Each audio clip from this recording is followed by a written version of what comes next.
Ukraine ने रूस को करारा जवाब देने के लिए नया प्लान बना लिया है।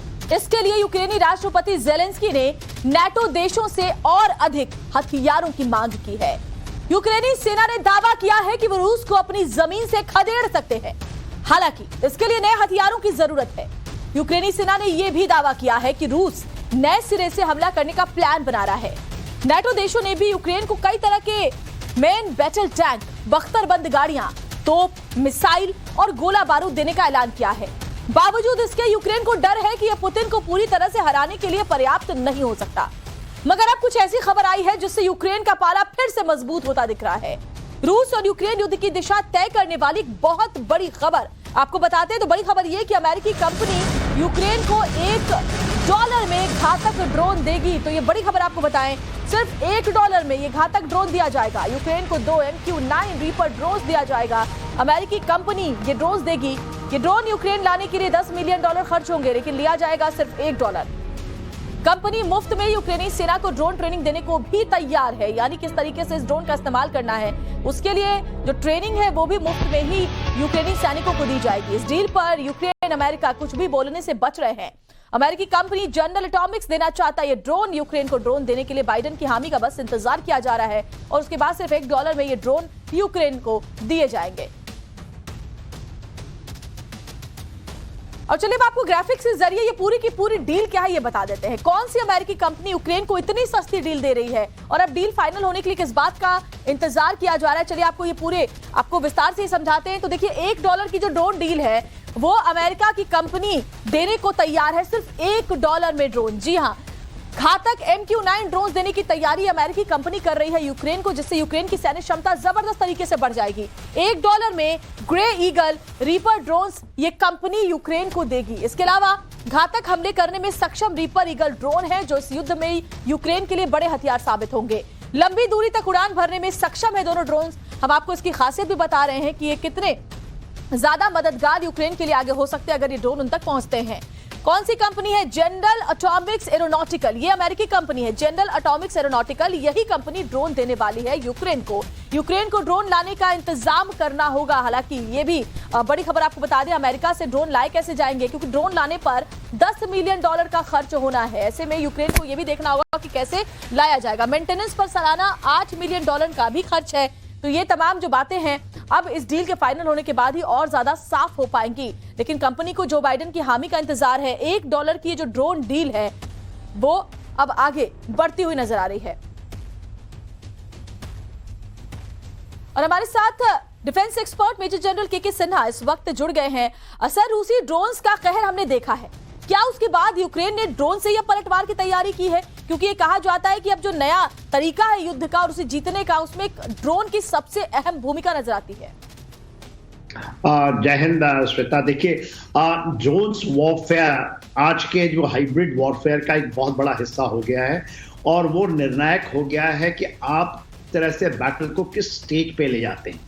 जमीन, बूट्स ऑन ग्राउंड तो अभी भी बहुत इंपॉर्टेंट है, वो तो दिख रहा ही है, मगर ये जो आपका बेसिकली जो आपका ड्रोन वॉरफेयर है और ड्रोन में भी उस तरह के हथियार जिसमें आपने बताया MQ-9 रैपर, जो कि एक बहुत ही घातक है। अभी हम भी खरीद रहे हैं, 30 भारत में भी आ रहे हैं MQ-9 रैपर। वो 2 जा रहे हैं उनके पास। एक बहुत बड़ी क्षमता है ये ऑफेंसिव वेपन है, शॉर्ट है और एब्सोल्युटली वर्ल्ड क्लास का इसके मार का कोई नहीं है आज के दिन में। और इसको अमेरिका ने बहुत सारे जगहों में बहुत बेवकूफ़ी से यूज किया। आप कह रही हैं ग्रे ईगल है, $1 में आएगा, भले ही 10 या $8 मिलियन उसके मेंटेनेंस में या उसके ट्रांसपोर्टेशन में।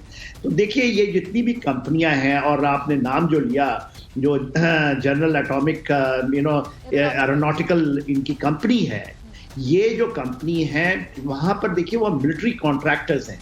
ये लड़ाई पूरी मिलिट्री कॉन्ट्रैक्टर्स की लड़ाई है और ये लड़ाई जो अबव द होराइजन जो स्ट्रैटेजी अमेरिका ने बनाया है, जिसमें एम्बिग्युइटी को रखता है और साथ साथ ऊपर से वॉर करने की, तो उसका एक बड़ा है। और उसमें जो कॉन्ट्रैक्टर्स हैं, अफगानिस्तान से ये शुरू हुआ था यह सिलसिला और यूक्रेन की वार में आप देख रहे हैं।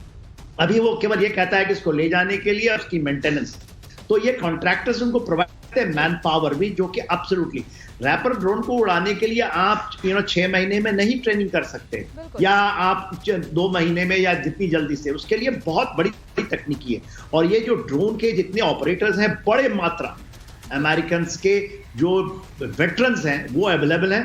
वो तो एक जगह बैठ के करते हैं और उनको करते हैं, और इनका जो सैटेलाइट कम्युनिकेशन है अमेरिका से बैठ करके इनको कंट्रोल किया जा सकता है। तो ये कैपेबिलिटी बहुत बड़ी है। और जो बात कर रहे हैं जिस तरह से जेलेंस्की कि अगस्त के महीने तक वो क्रीमिया तक को ले लेंगे, दावा तो बहुत बड़ा है, मगर क्या वो कर पाएंगे, वो आने बहुत बड़ा सवाल है। सर, बहुत बेहतरीन तरीके से आपने समझाया ड्रोन वॉरफेयर कैसे एक बहुत महत्वपूर्ण भूमिका अब इस युद्ध में निभा रहा है। और सबसे बड़ी बात है कि हमने देखा है कि कैसे रूस यूक्रेन युद्ध में हजारों ड्रोन इस्तेमाल किए जा रहे हैं। इनका इस्तेमाल दुश्मनों का ठिकाना ढूंढने, मिसाइल दागने और आर्टिलरी फायरिंग में किया जा रहा है। रूस और यूक्रेन दोनों खास मकसद वाले ड्रोन इस्तेमाल कर रहे हैं। चलिए आपको बताते हैं कि दोनों देश कौन कौन से ड्रोन का इस्तेमाल कर रहे हैं और वो कितने घातक हैं। कैसे इन ड्रोन्स ने दोनों देशों की सेनाओं की नाक में दम कर दिया है, ये भी आपको बताते हैं। तो देखिए, इन ड्रोन्स को अगर और बेहतर तरीके से आप समझें तो सबसे पहले यूक्रेन की ताकत को बताते हैं। यूक्रेन का जो बैरक्टार TB2 ड्रोन है वो टर्की में बना हुआ मिलिट्री ड्रोन है। छोटे प्लेन के बराबर इसका आकार है। लेजर गाइडेड बमों से ये लैस है। इसके अलावा इसको और बेहतर तरीके से अगर आप समझ पाए, कई घातक हमलों में इसका इस्तेमाल यूक्रेन ने किया है। और इसकी जो सबसे बड़ी खासियत है वो ये है कि दुश्मन का ठिकाना ये ड्रोन ढूंढ लेता है। दुश्मन का ठिकाना ढूंढकर उस पर अटैक करने में ये माहिर माना जाता है। TB2 ड्रोन आर्टिलरी अटैक करने में भी इसे माहिर माना जाता है। दुश्मन को ढूंढकर उस पर आर्टिलरी अटैक करना इसकी काबिलियत में शुमार है। रूसी सेना की नाक में दम इस ड्रोन ने कर रखा है।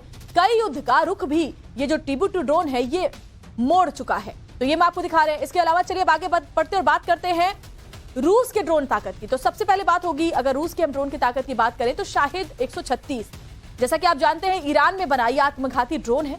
गिरेनियम 2 नाम से इस ड्रोन को जाना जाता है। वॉरहेड में एक्सप्लोजिव आदेश पर यह हमला करता है। और सबसे बड़ी जो इसकी खासियत है वो ये कि रडार को चकमा देने में ये कामयाब रहता है। यानी दुश्मन का रडार इसको नहीं पकड़ पाता, उसको ये बड़ी आसानी से चकमा देकर के अपना अटैक पूरा करता है। 2500 किलोमीटर तक की उड़ान भरने में ये सक्षम है। और चलिए इसकी रफ्तार की अगर जानकारी दे आपको तो 185 किलोमीटर प्रति घंटे की रफ्तार इस ड्रोन की है। यूक्रेन के कई पावर स्टेशंस को इस शाहिद ड्रोन ने तबाह किया है। तो ये बेहतर तरीके से हमने आपको समझाया कि ड्रोन कितना महत्वपूर्ण भूमिका इसमें निभा रही है। के सिन्हा सर, एक बार और आपसे ये समझना चाहेंगे कि अब जब अमेरिका से तमाम घातक हथियारों के समेत इस ड्रोन की भी मदद यूक्रेन को मिल सकती है, ऐसे में रूस की अब रणनीति क्या हो सकती है? देखिए, जो रूस की रणनीति है वो रणनीति के ऊपर में जो चल रहा है। देखिए, जो अभी विंटर ऑफेंसिव का एक प्रिपरेटरी दौर गुजर रहा है, आप ये देखिएगा कि खास करके जो उसका डोनेट्स्क की तरफ से जो वो आए हैं, जहाँ आपने सुना था सोलेडार, अभी आपको कर्माटोरस की बात हो रही है, तो वो एक एक्सिस को खोल रहा है और इस एक्सिस का बहुत बड़ा महत्व है। और ये एक्सिस जो खुल रहा है जिसमें रुपया होते हुए आप कैमाटोरस जाते हैं और सुल्वानिया होकर के इंजुम की तरफ आप जाएंगे, नॉर्थ की तरफ। यदि वो बेलारूस से भी एक थ्रस्ट को ये लाता है तो इस इलाके को पूरी की पूरी क्रश कर देगा। इसमें देखिए ड्रोन का बहुत बड़ा इस्तेमाल नहीं हो पाएगा इस इलाके में। इसलिए नहीं हो पाएगा क्योंकि इस इलाके में उसके S-400 S-300 भी लगते जाएंगे। अभी देखिए सोल्डार के अंदर में 300 किलोमीटर का अंदर का टनल है जो कि उसने पकड़ लिया है। जो आपने देखा ना सोलेडार की और बागमत की जब बढ़ाई तो वो पूरे के पूरे चीजें अंदर चली गई और इसीलिए इतनी ज्यादा समय लगा। यदि आप देखेंगे ये टनलों का है। इसी तरह जब आप मारियोपोल में देख रही थी तो वहां पर जो स्टील प्लांट था वो भी अंडरग्राउंड है और ये अंडरग्राउंड में पूरे के पूरे आप चीजों को रख सकते हैं। और अभी जो कैमाटोरस में आप देख रही हैं लगातार अटैक्स आ रहे हैं, वो इस कारण है कि उनके आर्टिलरी इन जगहों पे अंदर चले गए हैं, एम्युनिशंस, खास करके सोल्डार के अंदर में। अगले बागमुत को भी पकड़ लेता, बागमुत तेरी तरह से घुर चुका है। It's a matter of time, the western type से, और फिर उसकी थ्रस्ट ऊपर निकल रही है। इसी तरह वो ज़पोरिज़िया में कर रहा है। ज़पोरिज़िया देखिए बहुत इंपॉर्टेंट है क्योंकि टाइटेनियम का पूरा क्यों इस युद्ध में सारे वेस्ट पड़ा हुआ है। जो टाइटेनियम का बहुत बड़ा जो ये है इंडस्ट्री है वो ज़पोरिज़िया के नॉर्थ में जो हमने पकड़ा नहीं गया है। अभी जोप्रोजिया की केवल न्यूक्लियर प्लांट की हम बात करते हैं तो न्यूक्लियर प्लांट तो इनके पास में है ही है, मगर जोप्रोजिया का जो मेन सिटी है उसके ऊपर में, क्योंकि एक इतना बड़ा खदान है कि आने वाले समय में ये 25, 30, 40 साल, 50 साल तक ये एक गेम चेंजर मानते हैं वेस्ट अपने गेम चेंजर इसको माना कोई जा इन सकता है। चीजों को और बेहतर तरीके से आपसे समझेंगे सर, आप बने रहे हमारे साथ। दरअसल रूस यूक्रेन युद्ध में रूसी सेना को आगे बढ़ने से रोकने के लिए यूक्रेन शक्तिशाली ड्रोन्स का इस्तेमाल कर रहा है और उससे इसमें यूक्रेन कामयाब होता भी नजर आ रहा है। चलिए आपको ये बताते हैं कि यूक्रेन कैसे रूसी ड्रोन अटैक्स को नाकाम कर रहा है। तो इसको और बेहतर तरीके से अगर मैं आपको इससे ग्राफिक्स के जरिए समझा पाऊं तो ये आत्मघाती जो ड्रोन्स हैं उसका कैसे इस्तेमाल किया जा रहा है। रूसी ड्रोन का काल हेवी मशीन गन बनाया जा रहा है। इसको और अच्छे तरीके से अगर आप समझे तो anti air missile, electronic jammer, air defence, ये तमाम जो काल है रूसी ड्रोन का उसका इस्तेमाल जेलेंस्की की तरफ से किया जा रहा है। इलेक्ट्रॉनिक जैमर जिसमें जैसा कि मैंने आपको बताया एयर डिफेंस सिस्टम भी ड्रोन्स को रोकने में काफी हद तक कामयाब होता हुआ नजर आया है। तो ये एक एक करके रूसी ड्रोन्स यानी कि जो शाही ड्रोन रूस की तरफ से इस्तेमाल किया जा रहा है उसमें किस तरीके से उन्हें रोकने के लिए इस्तेमाल anti air missile system, electronic jammer, heavy machine gun, इन सब का किया गया है। इसको और बेहतर तरीके से समझने के लिए हम एक बार फिर से मेजर जनरल के सिन्हा का रुख करते हैं। सर, आगे आने वाले वक्त में ड्रोन्स का कैसा स्वरूप देखने को मिल सकता है इस पूरे युद्ध में? देखिए, ड्रोन का स्वरूप तो आपने देखा था बिगनिंग ऑफ वॉर में, आपने ही खुद बताया कि TB2 ड्रोन्स हैं।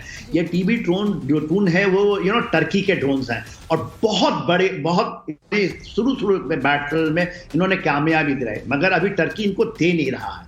अभी जो मेन चीजें उनके पास में आई हैं, जो एक एयर डिफेंस सिस्टम्स हैं। एयर डिफेंस सिस्टम्स में आप देखिए पैट्रियट की एक पूरी सिस्टम यूनाइटेड स्टेट्स अमेरिका से आ चुकी है। इसके अलावा 1-2 बैटरी और आए हैं, नीदरलैंड्स भी दे रहा है, चाह रहा है, स्पेन भी देना चाह रहा है, पोलैंड देना चाह रहा है। उसके बाद आपने बात किया NASAM, आपने देखा 3 सिस्टम्स आ गए हैं। तो ये जो हैं, आपको जब हम कहते हैं एयर डिफेंस सिस्टम्स लगाने की बात, और आप अभी बात कर रही हैं, अभी सुनने में आ रहा है कि आयरन डोम भी शायद इजराइल दे दे, क्योंकि उसके ऊपर में जेलेंस्की का बहुत जोर है। क्योंकि यदि उनको सेव करना है, खास करके कीव का इलाका में, और जो बर्बाद हो गए हैं वहां तो वो लगाकर कोई फायदा नहीं है, मगर कीव को यदि बचाना है या इनको ज़पोरिज़िया को बचाना है जो कि स्ट्रैटेजिक टारगेट्स हैं, तो इनके ऊपर में इनका बहुत बड़ा अहमियत है। अभी देखिए, जो मेन चीजें हैं कि आप कामिकाजी ड्रोन्स, आपने शाहिद 136 की बात की, 136 का जो ये ड्रोन्स हैं, ये तो बहुत ही, इसको आप पैरेलल ग्रे ईगल की बात जब आप कर रही हैं, MQ-9 रैपर, इसके बराबर की ये ड्रोन्स हैं। मगर जो मेन चीज है, जो अमेरिका, आप स्पिन ब्लेड की एक बात की, शुरू में आपने सुना होगा जब TB2 ड्रोन पूरे खत्म हो गए जो टर्की से मिले थे इनिशियली जो आपको यूक्रेन को, उसके बाद उन्होंने स्पिन ब्लेड लेकर आए थे ड्रोन। वो छोटे ड्रोन हैं जिसको $1 की अभी बात करें, $1 में पहुंचा देंगे हम वहां पर। मगर इसके अलावा उसको आप जब स्वैम्प के तरीके से एक झुंड में यूज करते हैं, ये लॉटरिंग है, तो ये बहुत डेंजरस होते हैं उनके टैंकों के लिए, उनकी बख्तरबंद गाड़ियों के लिए, और उसके लिए उसको नाकारा करने के लिए S-400, S-300 रशिया ने अपने डिफेंस सिस्टम्स को लगा रखा है। तो अब देखिए, जो आने वाला है, जो आप हम समर की बात नहीं करें, उसके पहले जो आपका स्प्रिंग ऑफेंसिव आएगा, जो कि आसपास 24 फरवरी के आसपास ऐसा मान रहे हैं शायद लॉन्च हो, उसमें ये दिखाई देगा कि ये कितना इफेक्टिव है। लड़ाई है एयर डिफेंस की, लड़ाई है कि उसको पेनिट्रेट कैसे करेंगे। कामिकाजी ड्रोन्स जो रशिया के पास, आपने समझाया कि लड़ाई है एयर डिफेंस सिस्टम की, किसका एयर डिफेंस सिस्टम कितना मजबूत, और लड़ाई उसको पेनिट्रेट करने की भी है कि किसके ड्रोन्स और किसके जो आसमान से हथियारों का इस्तेमाल किया जा रहा है वो कितना घातक है। अब बने रहे हमारे साथ। तो अभी तक हमारे दर्शक ये जान गए हैं कि कैसे रूस और यूक्रेन के बीच चल रहे महायुद्ध में ड्रोन्स घातक साबित हो रहे हैं। हम आपको ड्रोन अटैक की चलिए तस्वीरें दिखा देते हैं जो बताती है कि कैसे ये ड्रोन्स अटैक में दुश्मन की कब्र खोद देते हैं। रूस कमर्शियल ड्रोन के खिलाफ सैन्य ड्रोन और इलेक्ट्रॉनिक डिवाइस का इस्तेमाल करता है। ये ड्रोन कैमरों से लैस होते हैं और ये छोटे बम ले जा सकते हैं। इससे युद्ध में दुश्मन का ठिकाना खोजने और इन पर तोपों से हमले की दिशा देने के मामले में रूस और यूक्रेन दोनों के ड्रोन बेहतर साबित हुए हैं। चाहे रात में हमला करना हो या फिर खराब मौसम में दुश्मन की मौत पर मुहर लगानी हो, ये ड्रोन हर कसौटी पर खरे उतरते हुए नजर आते हैं। तो ये 8 तस्वीरें हम आपको दिखा रहे हैं। मेजर जनरल सिन्हा, आपसे ये भी समझना चाहेंगे कि रूस ड्रोन की वजह से ही युद्ध जीतने की कगार पर होने का दावा करता है। क्या वाकई ड्रोन ने रूस के लिए इतना अहम किरदार निभाया है? एब्सोल्युटली, देखिए बहुत ज्यादा खास करके कामाइकाजी ड्रोन और शाहिद 136, इसके अलावा ये भी सुनने में आ रहा है कि अभी चाइना ने भी उनको शायद कुछ ड्रोन्स देने की बात कही है और वो नॉर्थ कोरिया के रूप से आ जाएगा। कुछ ड्रोन्स जो वहाँ वैगनर ग्रुप है, Wagner group in spite of that वो एक प्राइवेट आर्मी है, मगर उनके पूरे इक्विपमेंट जो हैं खास करके नॉर्थ कोरिया से आ रहे हैं, वहाँ भी ड्रोन्स लाने की बात हो रही है। और ड्रोन्स का ये इस्तेमाल ऐसा होता है कि आप पीछे रह करके एक ऑपरेटर इसको करता है। कुछ लॉटरिंग ड्रोन्स हैं, उसमें कामाकाजी ड्रोन जो है लॉटर करते हैं, उसको आपने कर दिया फायर एंड फॉरगेट, उसको छोड़ते रहेंगे जब तक उसका इंड्योरेंस है, वो घूमता रहेगा। कोई भी टारगेट पॉपअप होता है तो खुद ही वो जाकर के उस पर अटैक कर देता है। और टारगेट क्या होते हैं? छोटी गाड़ियां, बख्तरबंद गाड़ियां, टैंक, आर्टिलरी की पीसेस, जो भी उसको दिखाई देगा, और उसको कोई गाइड करने की जरूरत नहीं होती है। मगर जैसे आपने बात किया था रैपिड ड्रोन्स एंड ऑल, उसमें तो ऑपरेटर बैठे थे और वो इतने पिन पॉइंट होते हैं। देखिए जब उन्होंने मारा था जनरल कासिम सुलेमानी को इराक के अंदर में, अमेरिकन रैपर ने ही मारा, तो एकदम पिन पॉइंट कर करके इसकी ड्रोन को निकाल।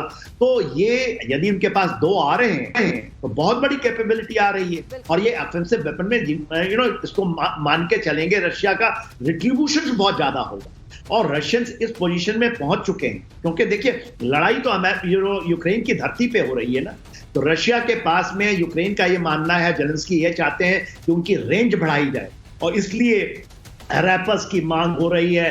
जब वो कहते हैं कि नहीं हमको F-16 भी दे दो, तो F-16 को नकारा तो कर रहे हैं, मगर देखिएगा यदि कुछ कर पाते हैं, यदि बाई अगस्त या मई अगस्त के बाद ऐसा लगता है कि क्रीमिया के ऊपर में वो हावी हो जाएंगे, तो पक्का F-16 की एंट्री तो हो जाएगी, ये मान के चलिए। एक और तस्वीर भी नजर आएगी, सर आप बने रहे हमारे साथ। और चलिए अपने दर्शकों को अब ये भी बता देते हैं कि जो ड्रोन यूक्रेन को अमेरिकी कंपनी देना चाहती है वो किन बड़े ऑपरेशंस में निर्णायक भूमिका निभा चुके हैं। तो जब आप ये समझेंगे तो आप और बेहतर तरीके से जान पाएंगे कि कितने डेडली ये रिपर ड्रोन्स होने जा रहे हैं। तो चलिए कौन कौन से युद्ध में इन्होंने बड़ी भूमिका निभाई है वो आपको बताते हैं। अफगानिस्तान के आईएस ठिकानों पर भी हमला किया गया है इन्हीं ड्रोन्स के जरिए। अफगानिस्तान के जो आईएस के ठिकाने हैं उस पर हमला किया गया है। इसके अलावा सीरिया में ऑपरेशन स्प्रिंग शील्ड में भी इन ड्रोन्स का इस्तेमाल हुआ है। इसके अलावा देखिए इराक की बात करें, आईएसआईएस के खिलाफ हमले में इराक में भी इसका इस्तेमाल किया गया है।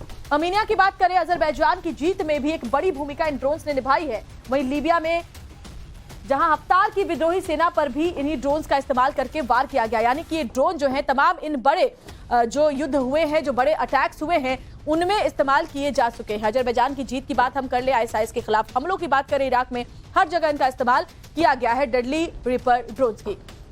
मेजर जनरल सिन्हा, आपसे ये भी समझेंगे कि हिंदुस्तान के पास कौन से ड्रोन्स हैं और आगे के लिए ड्रोन रेजिमेंट जैसी कोई तैयारी हिंदुस्तान के अगर हम बात करें तो दिखती है क्या? देखिए हमारे पास तो बहुत लंबे समय से ड्रोन्स रहा है और जिसके अंदर में आर्म्स ड्रोन है, जिसमें हेरोइन ये इजरायली ड्रोन्स हैं नंबर 1, 2। उसके बाद हमने जिस तरह से अभी अपने जो हमने कहा है कि हम खुद ड्रोन बनाएंगे, और आपने देखा होगा अभी जो ये 26 जनवरी के समय सिंक्रोनाइज तरीके से 3500 ड्रोन्स, जिसको झुंड में आते हैं स्वैम्प ड्रोन्स कहते हैं, और कितने सिंक्रोनाइज तरीके से आकाश के ऊपर में कर्तव्य करते हुए दिखाई दिए हैं। इनका पूरा का पूरा जो है एआई सिस्टम पे डिपेंडेंट है, इसका पूरा का पूरा सैटेलाइट कम्युनिकेशन पे डिपेंडेंट। तो भारत बहुत बड़ा सक्षम होने वाला है। और खास करके अब ये देखिए जो अजीत डोभाल साहब कल ही गए हैं और मोदी साहब शायद उनका बात बन रहा है जून में। अमेरिका ने पूरा का टेक्नोलॉजी वो भी देना चाहते, इसलिए देखा कि खुद हम कर गए। हमारे जो जितने आईटीएंस हैं वो जगहों में अब ड्रोन्स की ये चीजें बन रही हैं। ये केवल ही यूटिलिटी ड्रोन्स हैं, ये आर्म ड्रोन्स भी हैं, कैरी, और बहुत तरीके से यूज होगा। और इसके अलावा इसकी शील्ड जो है, जो इसको रोकने का तरीका कि कैसे अफेक्टिंग नहीं होगा, जिसमें लेजर का बहुत बड़ा काम है, वो भी बहुत तरीके से कर रहे हैं। आयरन ड्रोन्स की जब डोम की बात करते हैं इजराइल की, वो उसी का है। और हमारे पास भी एक ड्रोन को लेकर के भारत की भी जो सैन्य शक्ति है वो बहुत तेजी के साथ बढ़ती हुई नजर आती है। बहुत बहुत शुक्रिया आपका मेजर जनरल के सिन्हा इन तमाम जानकारियों को हमारे दर्शक पहुंचाने के लिए।